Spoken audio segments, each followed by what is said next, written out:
Hello and welcome to the 2024 Division 19 President-elect Candidates Town Hall. I am Bill Brim, Division 19 President-elect and the Chair of the Elections Committee. I will be moderating the Town Hall. Each year, around mid-April, APA conducts elections for division officers. In 2023, division voters will be able to cast their ballots between April 17th and May 17th for candidates who will begin their term on 1 January 2024.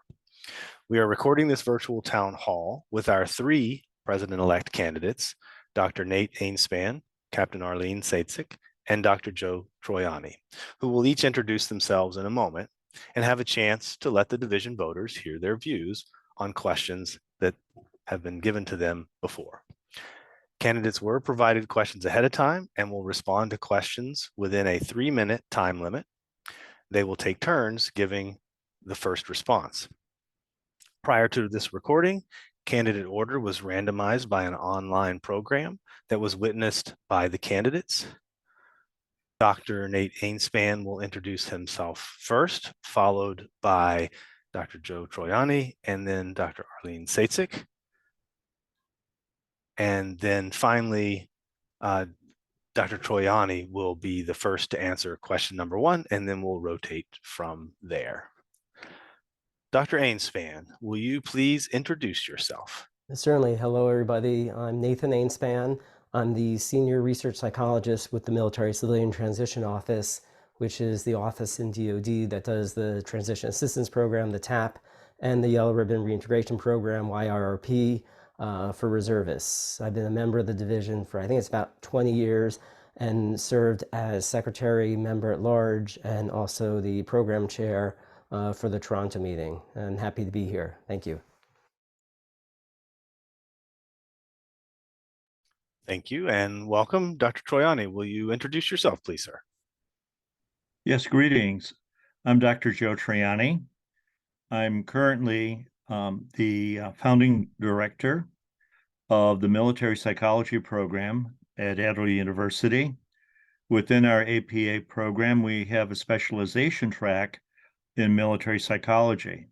I also oversee the master's program in military psychology, which is completely online. I wear a second hat with the Will County Health Department, where I'm Director of Behavioral Health Programs for Will County, which is a collar county to Chicago.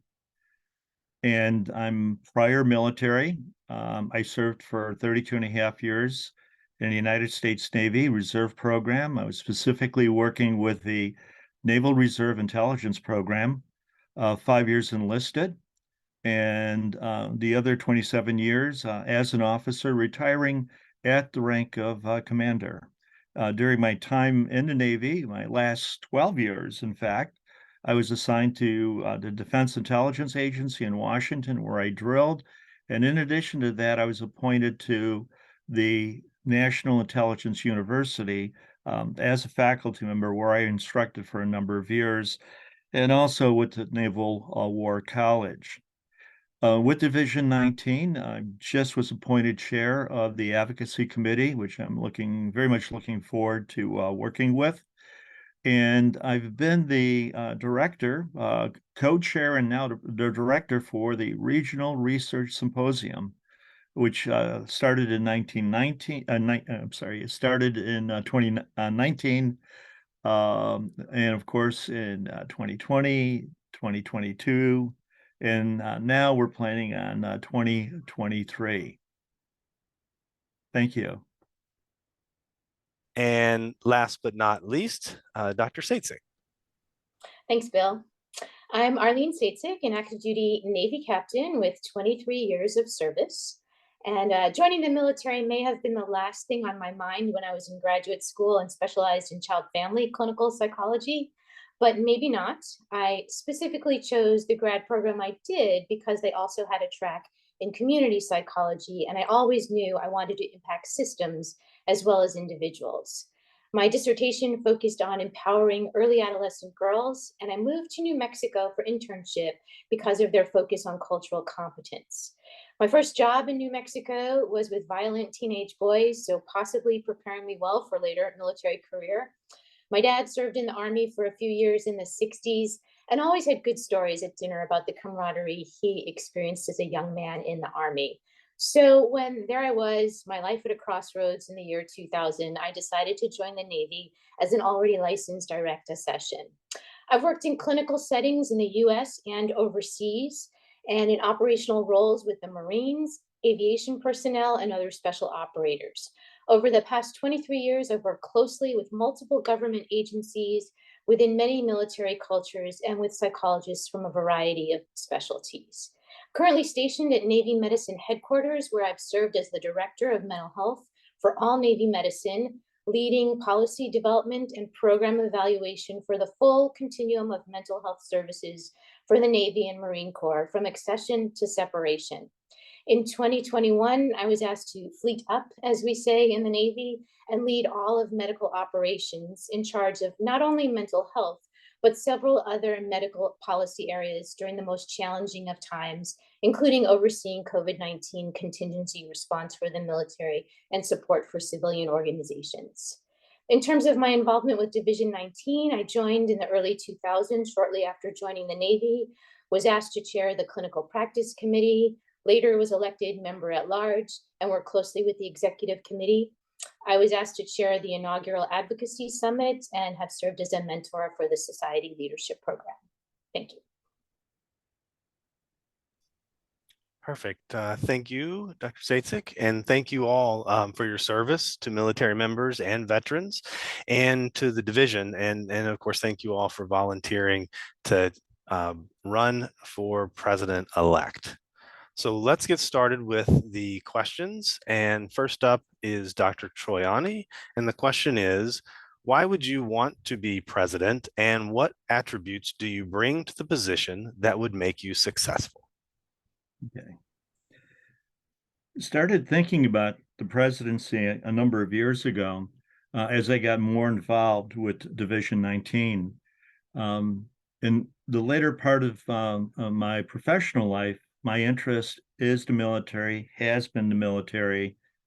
Coming from predominantly an Army family, I joined the Navy. I came in enlisted for 5 years and got commissioned. And part of my military training has always been leadership at every level, leadership. And I really took this to my civilian work. I have a master's and a doctorate in clinical psych, but I went back and got a master's in health administration. And through my civilian career, I moved up the ranks of running inpatient hospital behavioral health units to running psychiatric hospitals for a period of about 4 to 5 years. Then finally going into public health and completing a one-year public health fellowship, a leadership fellowship at the University of Illinois School of Public Health. And it really, this is something that I've always sought out. I found myself about 22, 23 years ago getting more engaged in trade associations. I got elected to one of the offices of the Illinois Psychological Association. I went from treasurer, to secretary, and then had the opportunity to run for presidency. And I was president of the Illinois Psychological Association. So these are leadership roles are things that I feel very comfortable with and are roles that I've sought out. I'm very interested in advocacy. That's why I'm engaged with chairing the advocacy committee. I had the experience a couple of years ago of being part of the group that pushed prescription privileging in Illinois, and we got it elected as law. In fact, we're now looking at upgrading and revising it. For that work, I received an award from the American Psychological Association as part of the team that broke the 20-year deadlock by the American Medical Association and brought prescription privileging to Illinois, which is actually the home of the American Medical Association. So I've always sought leadership roles out, and I've gotten, I think, pretty good at it. And that's how I see I could contribute it to the society. Thank you, sir. Arlene, sorry, and I'm clearly switching to first names now. Arlene, Good. why do you want to be president, and what attributes do you bring to the position that would make you successful? Okay, we should always know our why, right? For me, I'm so grateful for the guidance, support, education, professional opportunities, and fellowship that the division has provided throughout my career. And I want to serve as president to give back, pay forward, and amplify the opportunities and experiences I have enjoyed. What I bring to the table is extensive experience in leading teams and complex and diverse organizations. I'm going to provide a few examples. At the Marine Corps Embassy Security Group, I worked with military and State Department personnel at 180 embassies and consulates across 6 continents. I've completed tours of duty in the Middle East, Far East, and Europe, frequently collaborating with local resources. I've served as an aeromedical psychologist and became adept at working with various psychology disciplines in human performance and human factors. As an aircraft carrier psychologist, I work proactively to build connections with individuals and their leaders from all backgrounds, ranks, and occupations. I definitely had to work more strategically in that role, developing positive relationships with all levels of leadership, from the E4 work center supervisor to the commanding officer of the ship. As the sole psychologist on board the aircraft carrier, I knew I could not potentially carry 5,000 plus service members on my caseload during deployment. These assignments prepared me well for leading as Division 19 president. I've always been moved to bring people together to solve problems. It's what attracted me to family therapy training initially, the focus on improving communication and relationships at a systems level, and it's what will help us grow as a division. Additionally, in my most recent roles at Navy Medicine Headquarters, as the Director of Mental Health and later Medical Operations, I've been at the forefront of tri-service policy. I've prepared countless briefs for the Navy Surgeon General, Chief of Naval Personnel, Chief of Naval Operations, and Congress. So I'm good at getting our points across in a succinct, user-friendly way. I've been called a fixer by my colleagues. That is the one who continually takes on complex problems and consistently delivers useful and impactful solutions. Over the past 23 years, my work as a clinician, educator, trainer, and strategic leader directly improved our organization. And then lastly, I'm retiring in the fall, so I'll have the bandwidth to help move our division forward most effectively. Thank you. Thank you, ma'am. And Nate, why do you want to be president, and what attributes do you bring to the position that would make you successful? Similar to Arlene, the trajectory of my career and the impact of the division and my participation in it are tightly correlated. The division, its people have had a big impact on me, my career, what I've been able to do, how I've been able to help the service members and the veterans along the way.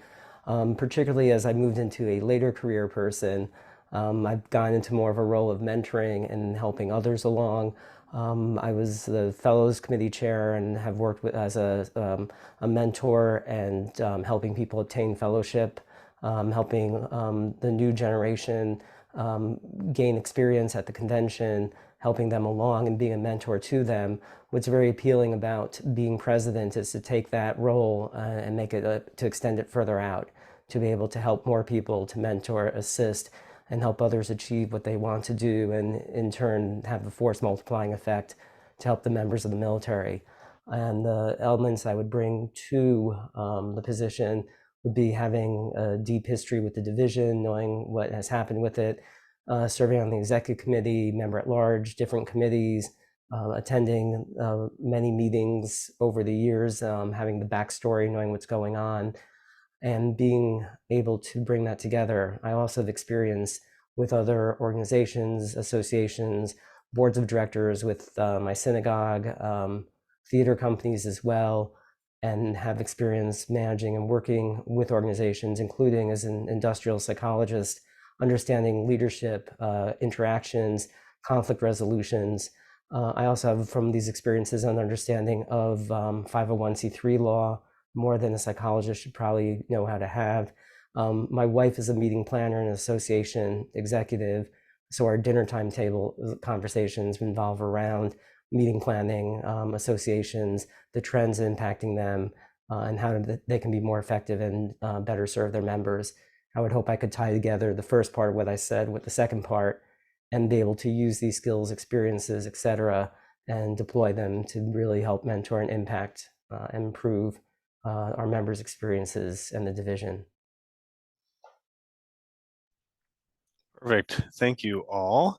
For the next question, we will start with Arlene, followed by Nate, and then Joe.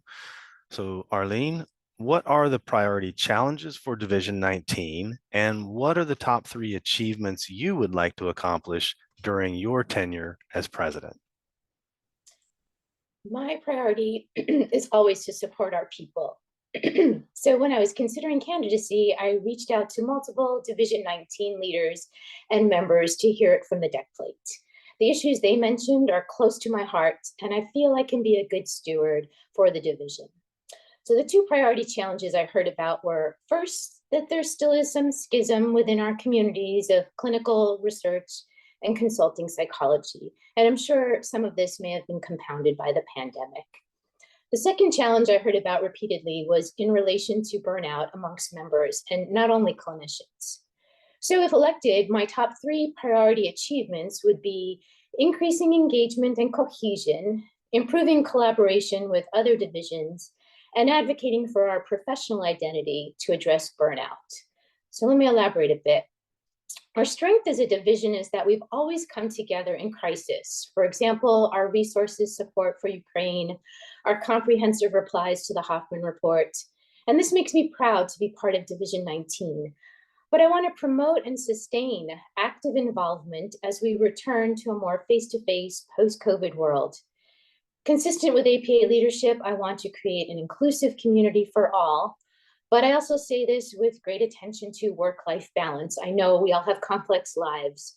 So rather than create new venues, I would expand the course initiated by others, like you, Bill.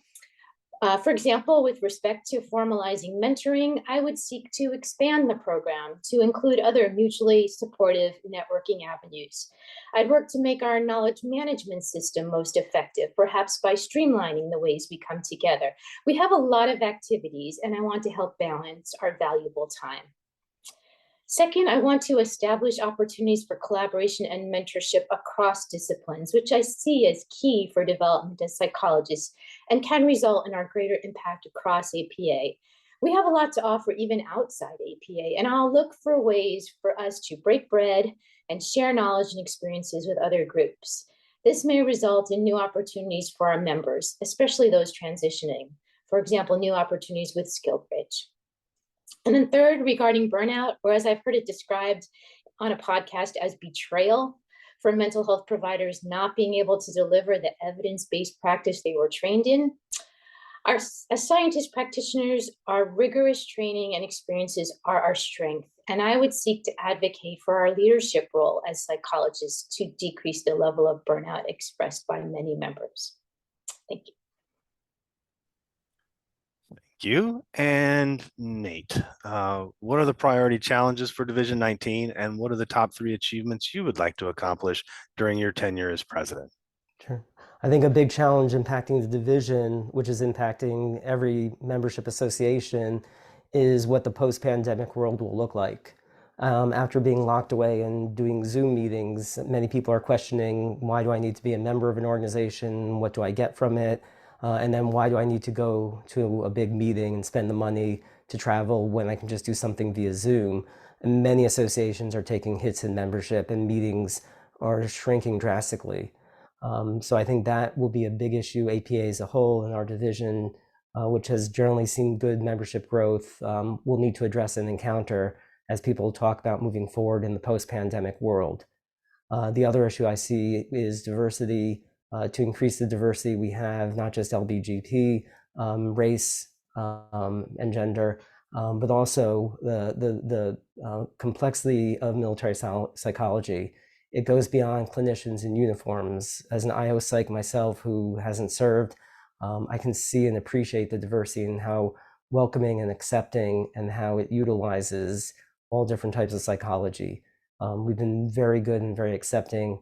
I'd like to see more of that come. So anyone who has any connection to military psychology, irrespective of having worn the uniform or not, will feel welcome, embraced, and be able to contribute and really build us up to be better than any one of us could be alone.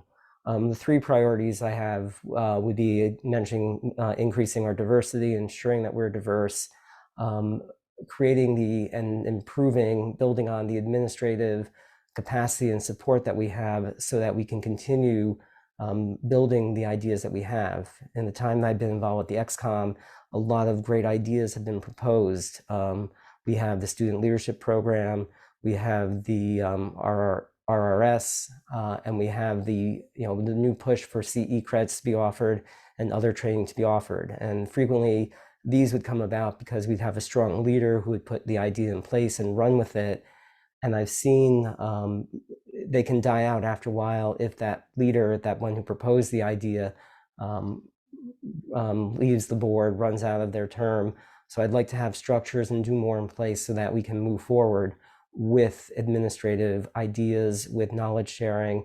One issue with a 3-year term for members is after about every 5 years, things have to be relearned, the wheels have to be reinvented.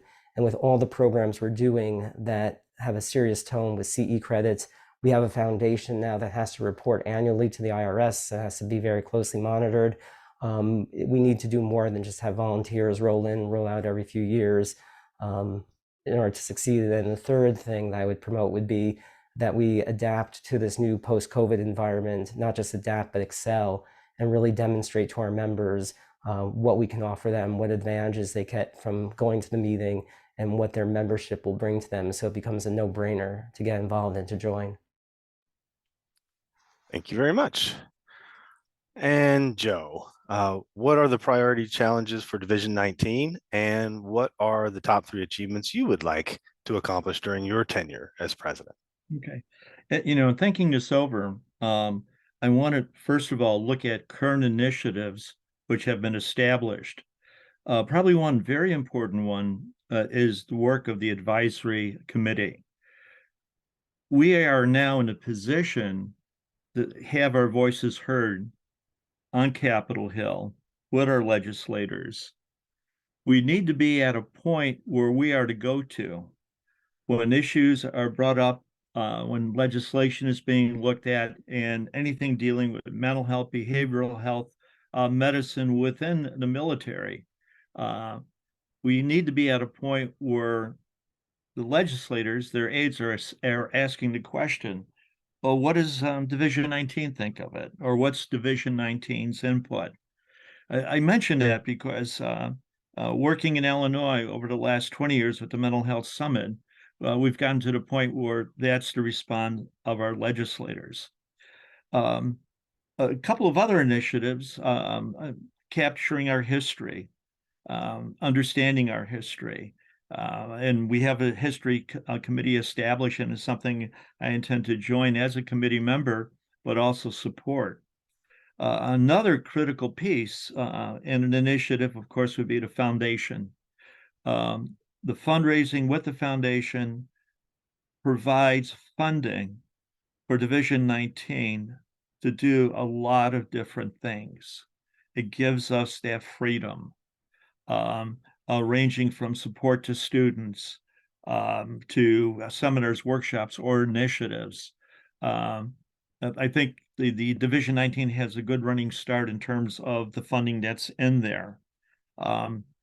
Also, looking at partnerships overseas, which the RRS is opening that door, as well as the fine work that's being done with the Ukraine. And also, most important of all, is our future, and our future is our students. Supporting the senior leadership program, expanding that program. I've had a couple of my students go through it, and just phenomenal what they've been able to go on and do. Also, looking at what we could do to support our early career psychologists. They are our future. And also dealing with some of the upcoming issues. There's a severe shortage of behavioral health people nationwide. My understanding is we're having a shortage of behavioral health. We're having a shortage of psychologists within the military as well as within the VA system. And I think that's something that really needs to be addressed by the division because that is our future. Thank you. Thank you, sir. All right. For the next question, Nate, you'll go first, followed by Joe, and then Arlene. Nate, do you see gaps in Division 19's policies, actions, or structure regarding diversity, equity, and inclusion? And if so, how would you address those gaps? In terms of the actual structure of the division, I don't see any formal impediments or things that could lead to gaps in the DEI efforts.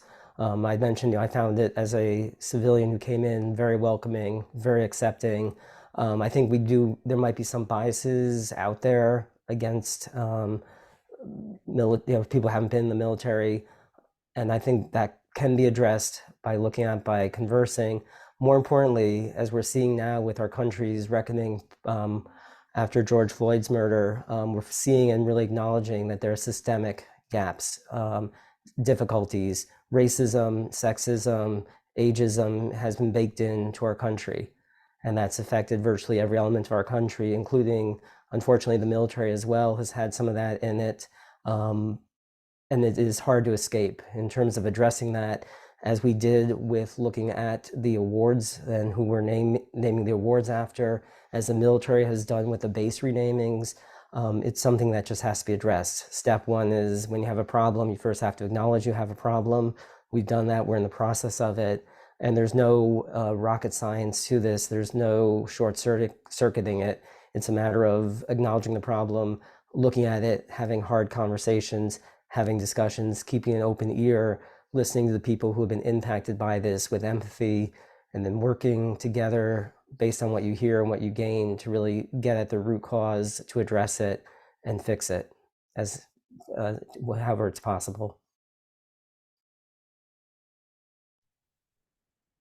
Perfect. Thank you. And Joe, do you see gaps in Division 19's policies, actions, or structure regarding diversity, equity, and inclusion? And if so, how would you address those gaps? Okay. I would like to, first of all, start off by talking about the role of the military in social change. 20 years ago, when I brought the idea of having a military psych program, I got quite a bit of pushback from the faculty. And it took looking at the history of the military, such things as the military was the first to desegregate 10 years before the Board of Ed. Also looking at the transitions that we've had with Don't Ask, Don't Tell, and an inclusion of women in the military and, of course, members of the gay community. So as an institution, that's something that we're very much part of. Like every other organization, including Adler University, which prides itself on being in the forefront of DEI.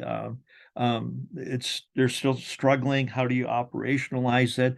How do you decolonialize the curriculum? The military, of course, is catching up with some of the things regarding base closures. Base renamings. And we started to address that with the RRS when our keynote speaker was Colonel Jennifer Prickster, the founder of the Prickster Military Library and Museum, and of course, a trans woman who came out after she retired from the military and talking about trans in the military. I'm also very proud to say that one of the students I commissioned, in fact, was a trans male at Adler University. So it's an ongoing discussion.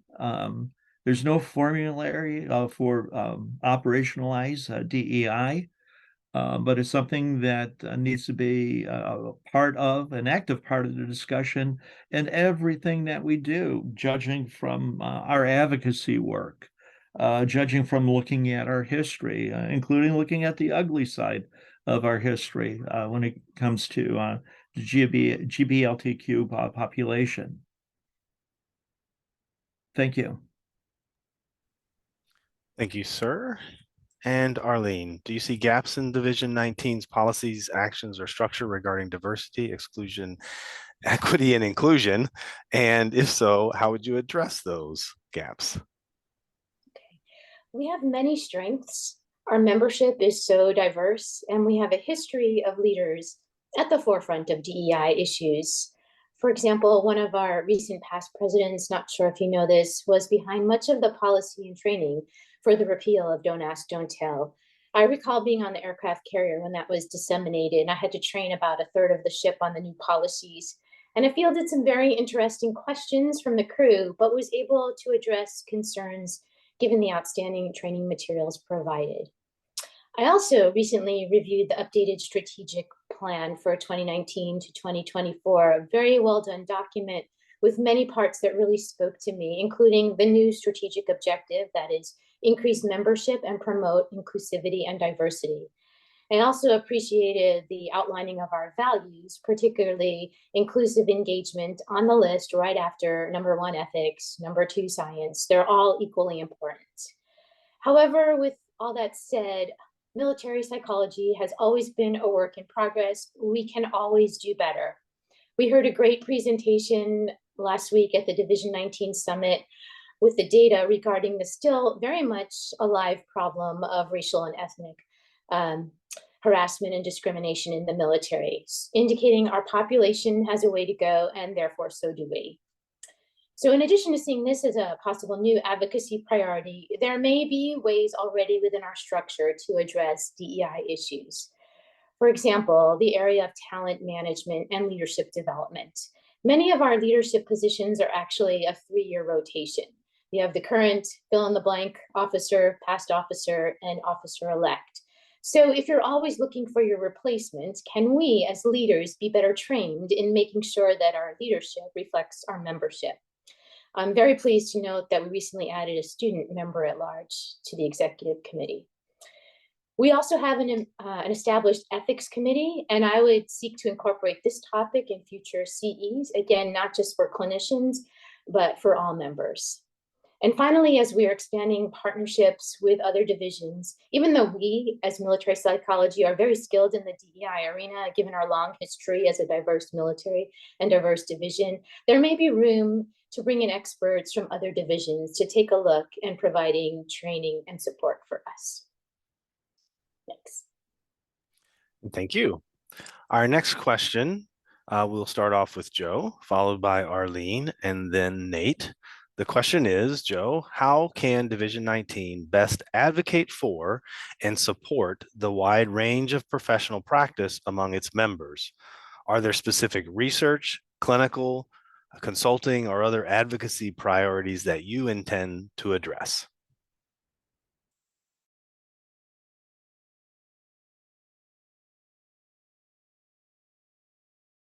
And you're muted. Sorry. I knew it was going to happen.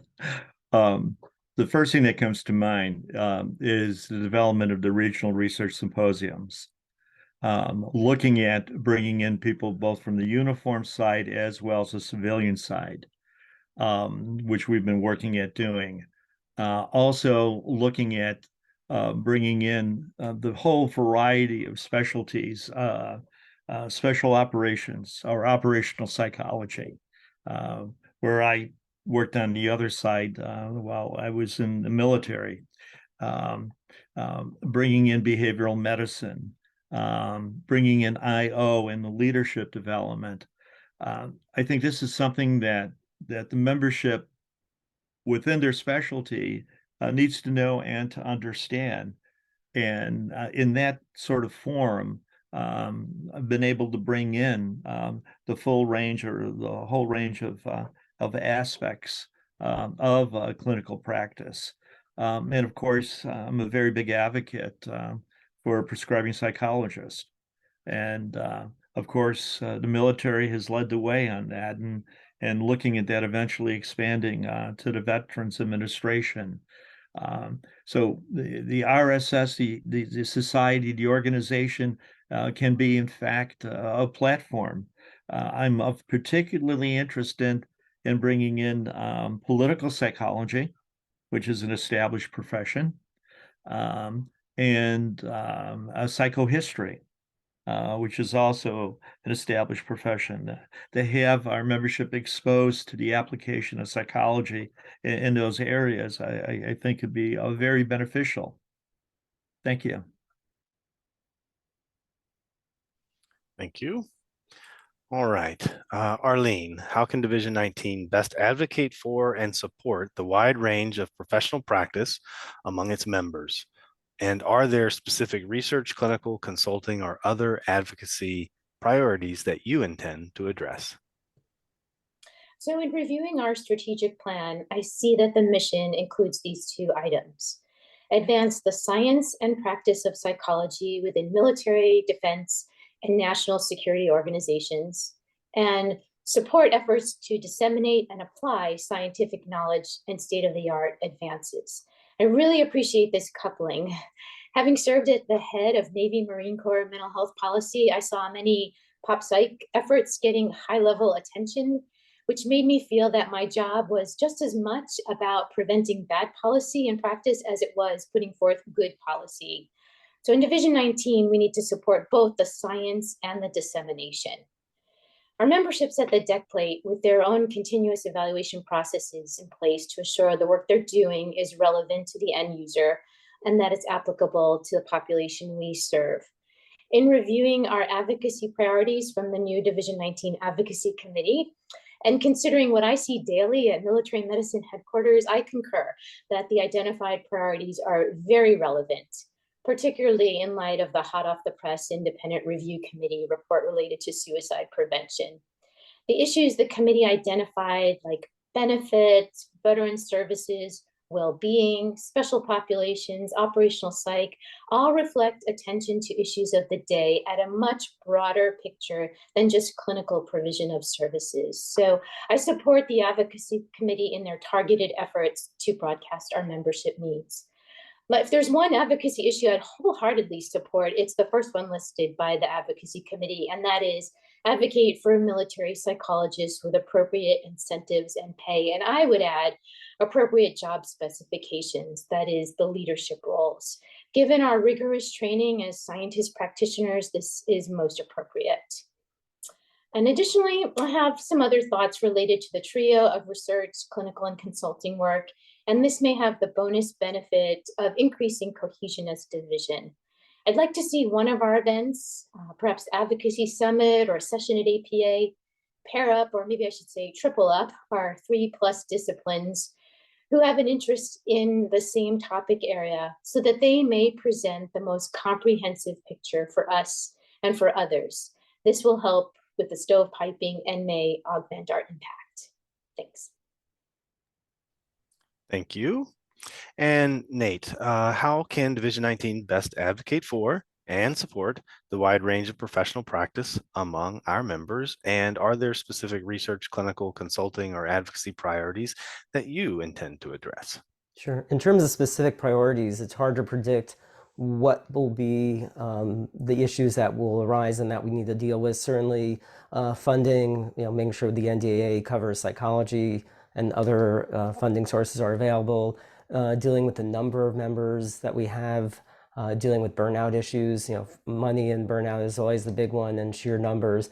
So really advocating that Congress and our other leaders know the critical role military psychologists have, that they know we don't end up on the funding chopping block, and that they can address burnout and other resources that we can draw upon so we can help the service members. In terms of how to do the advocacy, we really want to use the advocacy committee. As a federal employee, my hands are a bit tied when it comes to actually advocating for my profession, for doing work. So having that committee, and then especially APA's advocacy work. When Dr. Heather Kelly was in that position, she was remarkable. She had very good avenues, either back channels or side channels, to reach out to the members of our division. And when we weren't able to speak publicly or to be able to speak to Congress, she would be very good at very quickly aggregating information. When she knew whenever anything broke, any NDAA, any congressional hearing, she was on it. She knew how to get to us quickly. She knew us personally and had personal emails. and we'd be able to get back information, backstory stuff, data that we could provide, and she could then go out and speak to congressional hearings, to other committees, and integrate our interests and our needs into APA's requests. You would always see when APA would release its annual issues they're tracking, what they're recommending, military psychology was always on the top of the list and always populated that. So really, APA has that mechanism. We've got the advocacy mechanism. Continue to use that as fully as we can and really continue to get the word out there. One thing that I saw that we did in the past that has fallen by the wayside is APA would arrange briefings on Capitol Hill. So they'd get hold of a room in like the Longworth office building, send out an invitation to all the congressional staffers, and they would pack the room, usually with young staffers probably there for the food, but they would also have presenters from APA, from the universities, from the membership, give brief summaries of the research and provide the data to this group. So it became obvious that they would walk away with an understanding of the science and the research that was involved, and then they could take it back to their offices. And as policies and laws were being created, we knew that we had their ideas in their heads that went into their decisions and how they drafted things. I'd like to see and work with APA to do more of that, to get us into the buildings, to be able to brief congressional leadership. Thank you, sir. Our next question will go to Arlene first, then Nate, and then Joe.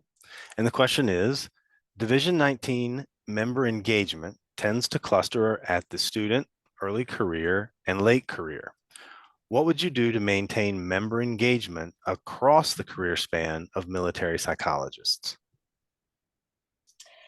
I will tap into some of the outstanding existing structures we have put in place to foster engagement.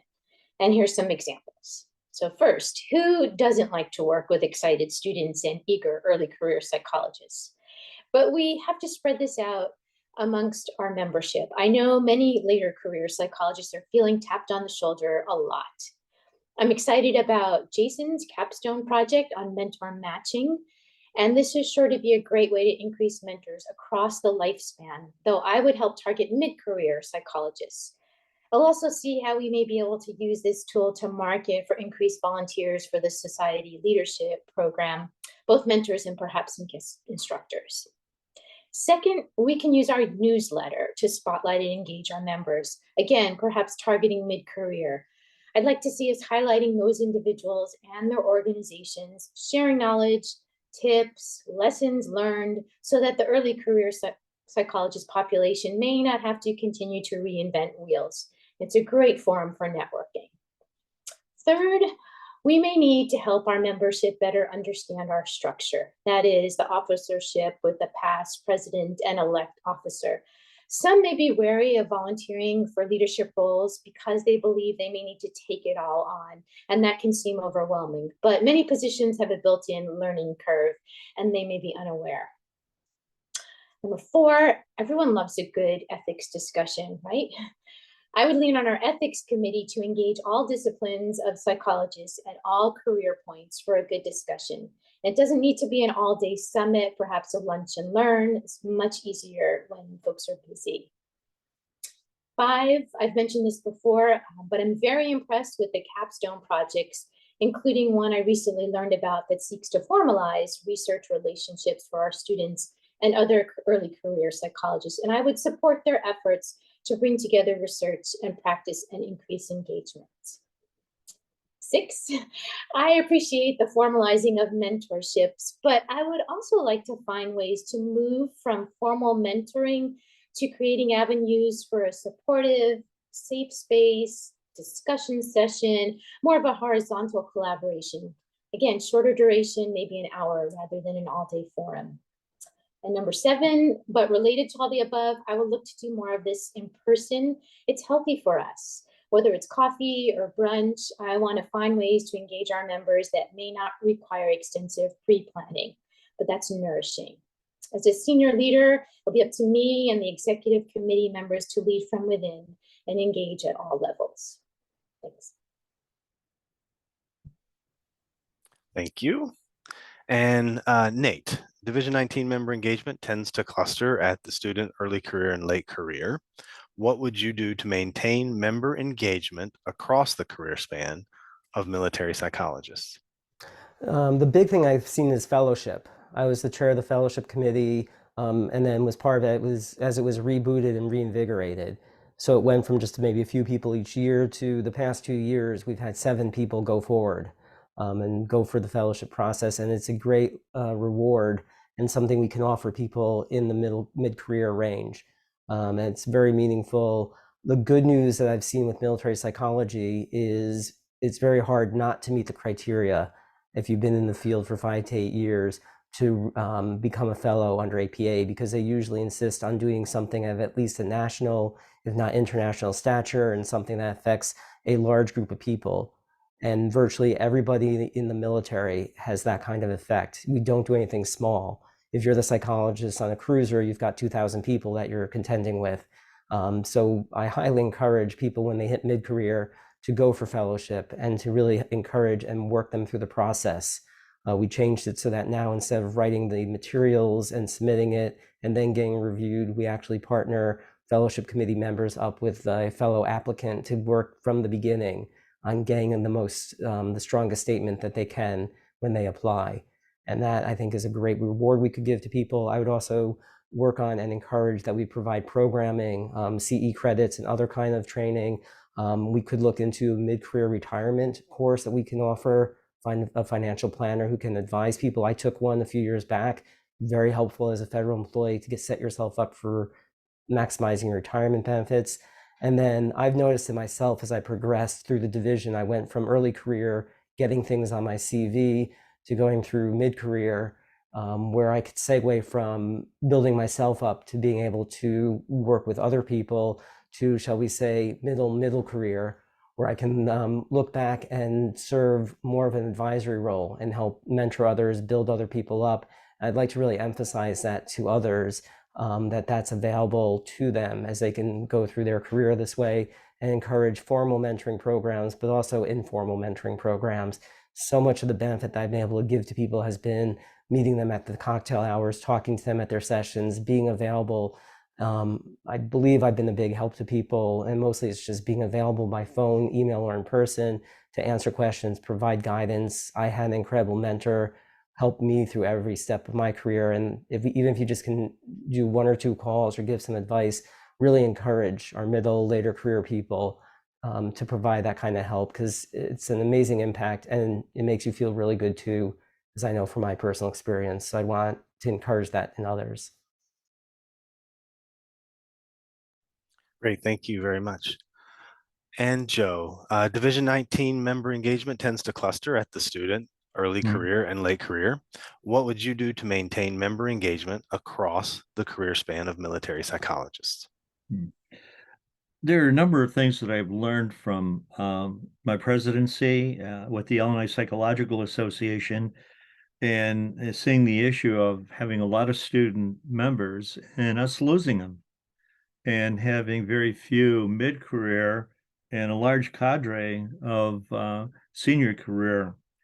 And I think there are some things that are in place that are going to help bridge that with students. The opportunity to go into the Society Leadership Program, I think, is great in bridging that career transition from student to early career. The senior leadership provided by those senior or late career members, I think, is very critical. And a mentorship by mid-career, and I think this is important, a mentorship that would be important for it to be mid-career or even early career with the students, so that you have a continuity, but you also have a close generational relationship. I'm very excited about the development of the fellowship, and these things are already in place. So it's not a matter of recreating the wheel as much as giving energy, giving support, and even looking at expanding. I see a great opportunity with the current CE programs, and look at even a further expansion. One of the ideas that we had was we talked about a regional research symposium possibly creating these symposiums that would be in regional areas, the West Coast, the Midwest, the Northeast, and bringing together those interested in military psychology as well as the military psychologists to these symposiums, which are also CE. I believe that the creation of a nationwide student chapter is going to capture those students that are falling in between the cracks. But I think our biggest challenge there is the conversion of student membership to early career in leadership and regular membership in Division 19. I think that's where I would like to focus. Thank you. Thank you, sir. This is my favorite question. I like this one. The question is, if someone asked you about the value of Division 19 membership, what would you tell them? And we'll start off with Nate, followed by Joe, and then Arlene. So Nate, if someone asked you what the value of Division 19 membership includes, what would you tell them? Number one, open bar, free reception at our meetings, at the big annual meeting. It is pretty remarkable, and it's on very few. I remember as program chair, very few match us or have the open capacity. That's partially a joke, but it does indicate just the openness, the receptiveness that we have as a committee, as a division, to bring people in, to welcome people, to engage. It's also a fun group of people.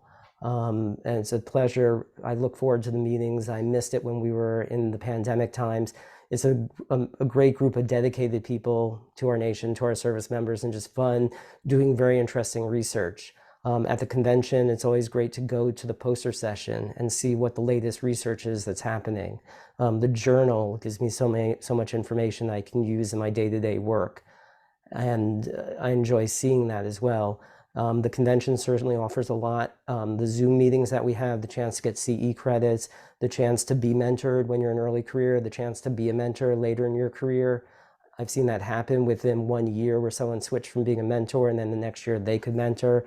It really helps to build up your career. I mentioned in my initial statement that if I looked at the way my career developed in the past and my involvement with the division, the two lines are virtually identical. The division has been absolutely instrumental to helping me with my career, with my knowledge, with all the work that I've done, with making connections, with getting book chapters, with getting book contracts, with getting my stuff published and out there. I can't say enough about it. And then also on a personal level, the people that you meet and the friendships that you develop. My son recently had his bar mitzvah, and as I was thinking about this interview today, it dawned on me just how many people I had invited as friends to attend the bar mitzvah came from the division membership and the people I met there.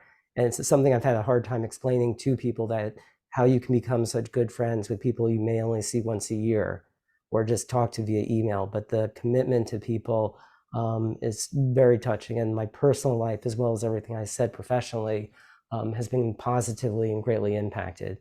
And I would say that to anyone who expressed the interest in it. Thank you. Joe, if someone asked you what the value of Division 19 membership includes, what would you tell them? Well, very interesting question.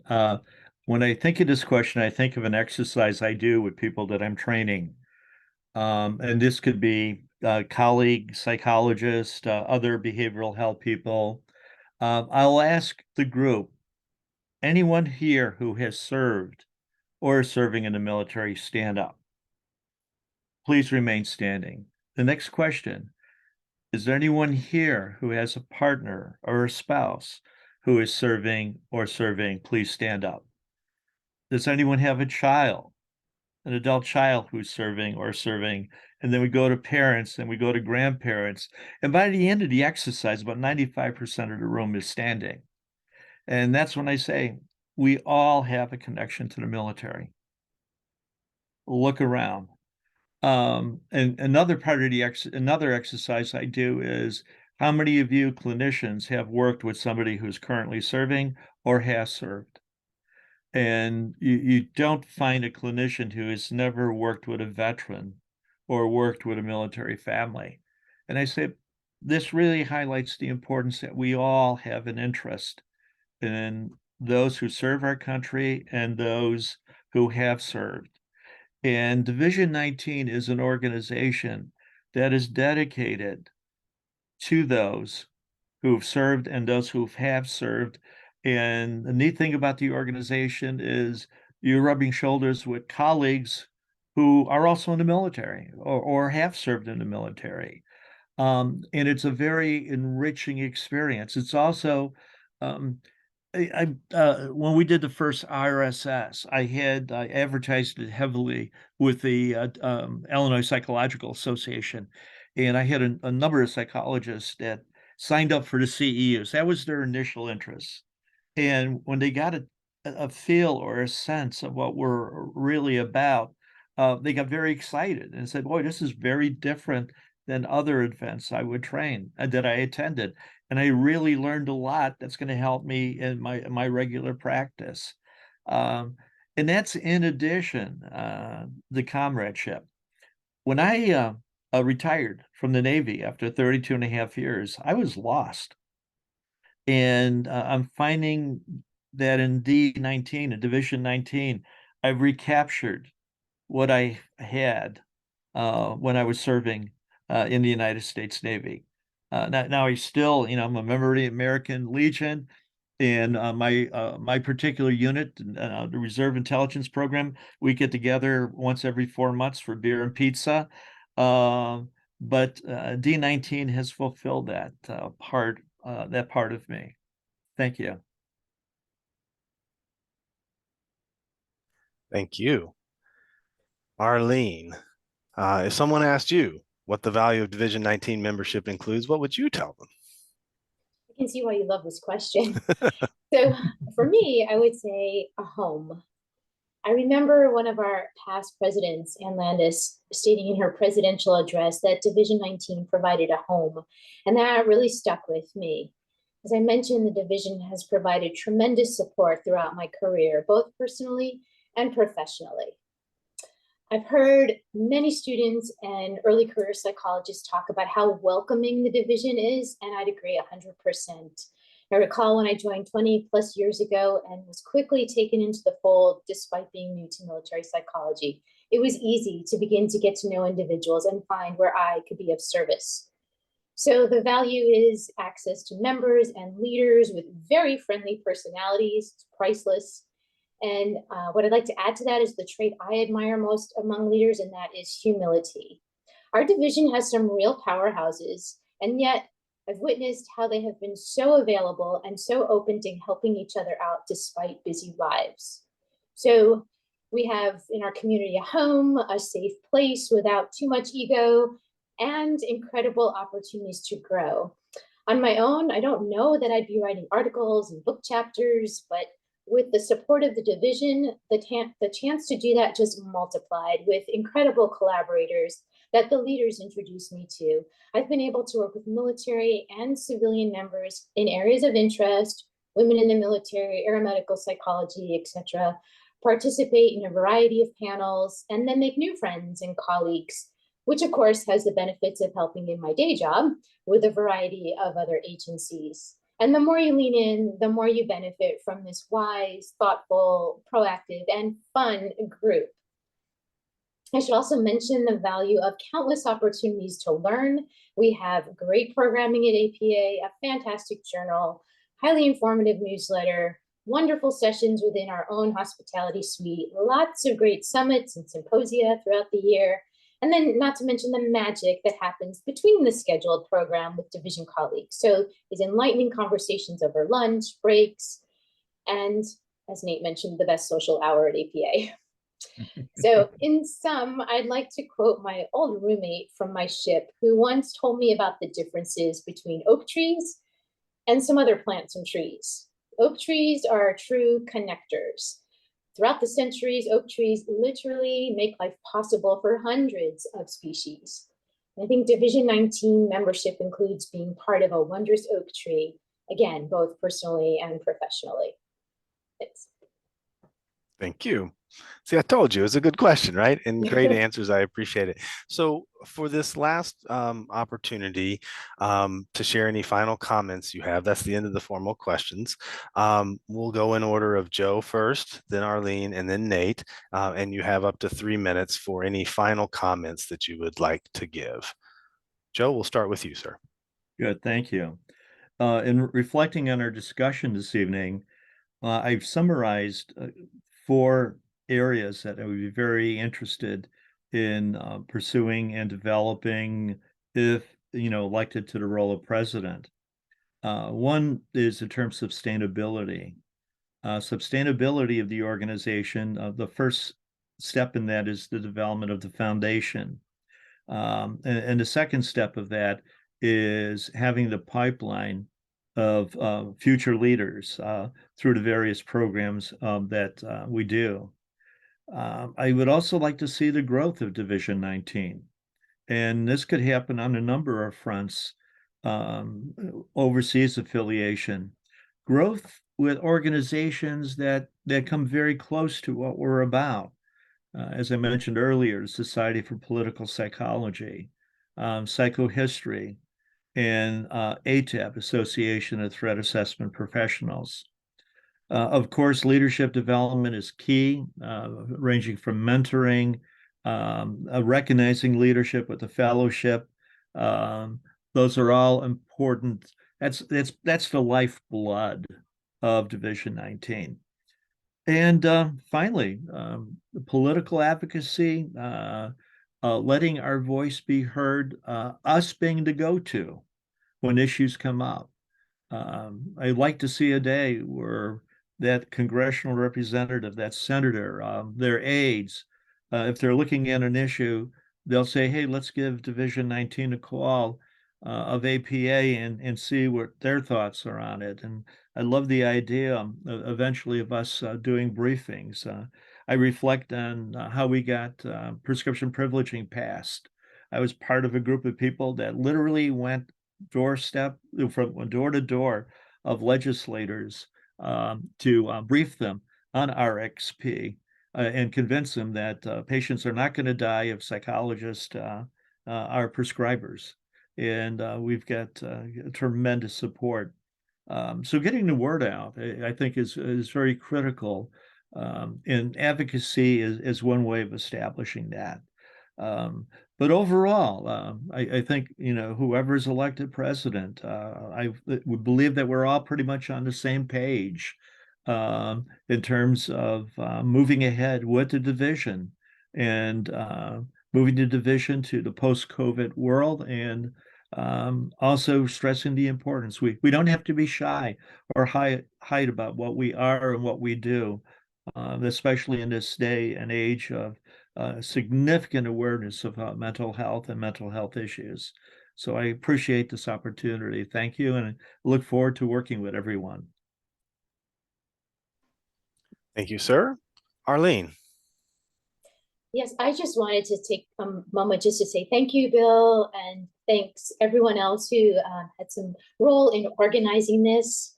Thank you for the opportunity to share my thoughts and my vision, and I look forward to continuing to support our awesome division. Thank you. And last word, Nate. Also, foot stomping with gratitude. Thank you for pulling this together. Thank you to everybody who sat through and watched this. I'd like to ask for your vote, as they do with all the political ads at the end. And I support the message that was said here. But I also just want to emphasize, the gratitude that I have towards the division, what it's meant to me personally and professionally, and how I've been able to help others and then help our service members, and would like to do more of that. We're going into unusual times with rapid change. What's conventions? What are associations? What are membership groups going to look like as people want more hybrid, more Zoom in the post-pandemic world? The XCOM is starting to look at financial situations that we're operating under, that we may have financial restrictions as we want to grow and do more, but have to look at the bottom line each time on the budget sheets. So that's going to take some good leadership and good meetings to figure out how we can move forward financially constrained. And certainly APA is also facing financial and numerical constraints in some shrinking is there as well that has to be addressed. And then in the bigger picture, the military is always changing. Nothing is constant there. And especially at these times, we see potential budget cuts, budget freezes. A lot of diversity equity initiatives are coming under sharp investigation with a lot of questions about how this can affect the military. We've got the data. We're the researchers, and fortunately, I've seen the military listens and respects the research. So I believe we'll have a bigger role as more of these questions, more of these concerns come up, and it'll be upon us to provide the guidance and the leadership through these difficult times, and then for our own leaders to really guide and manage and get us through these changing times so that we not only adapt but excel and do well. So I'd like to thank everybody, and everyone remember me and vote for me if you can. Outstanding. All right. Thank you. You guys are Division 19 rock stars. I am awed by your careers and your contributions to the country and the division. I would like to thank you for your willingness to serve the members of Division 19 and your willingness to communicate your views at this town hall. Personally, knowing how stressful this can be and the amount of preparation that goes into it, I really appreciate the time and your thoughtful responses. This video will be available throughout the election window, and you are encouraged to share it with your fellow Division 19 voters. Thank you again to the candidates and the team who helped prepare this video, and thank you to Division 19 members who shaped the future of the division through our elections. Please don't forget to vote 17 April to 17 May. You will receive an email from APA in early April with your access to the ballot. So please make sure you vote. And thank you all again for your time tonight.